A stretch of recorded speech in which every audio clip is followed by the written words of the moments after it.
দেশ কি এমন খুব ভালো চলছে? আজকে পলিটেকনিকের ছেলেরা রেল লাইন অবরোধ করছে। আমরা এর আগে কখনো শুনিনি যে কোনো ইনস্টিটিউশনের ছেলেরা তারা তাদের ইনস্টিটিউশনে স্ট্রাইক করে, তাদের দাবি দেওয়া নিয়ে আন্দোলন করে, রেল লাইন অবরোধ। আর যে পলিটেকনিকের সামনে রেল লাইন নাই সেইখানে তারা সড়ক অবরোধ করবে। তাহলে একটা সরকার ফাংশনাল হলে তাদের কি দাবি, সেই দাবিগুলো নিয়ে কথাবার্তা বলে জনগণকে দুর্ভোগ পাওয়াতে হচ্ছে কেন?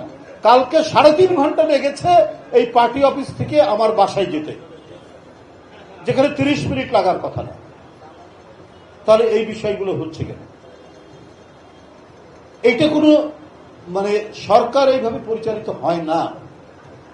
মানুষের প্রত্যাশা তো অনেক বেশি। একটা ভয়ঙ্কর দৈত্য সুলভ এক রাক্ষসী ফ্যাসিবাদের পতনের পর একটা দায়িত্বশীল সরকার সব জায়গায় থাকবে, এটা আজকে সবারই কথা। যে ডিসিকে বলে এখানে বৈষম্য বিরোধী ছেলেরা আমাদেরকে এইটা বলে গেছে, এখানে বৈষম্য বিরোধী ছেলেরা বলেছে এই কাজ করা যাবে, এই কাজ করা যাবে না। এটা তো একটা ফাংশনাল গভর্নমেন্ট হতে পারে না। সরকার জবাবদিহি হবে যদি পার্লামেন্ট নাই জনগণের সেন্টিমেন্টের কাছে।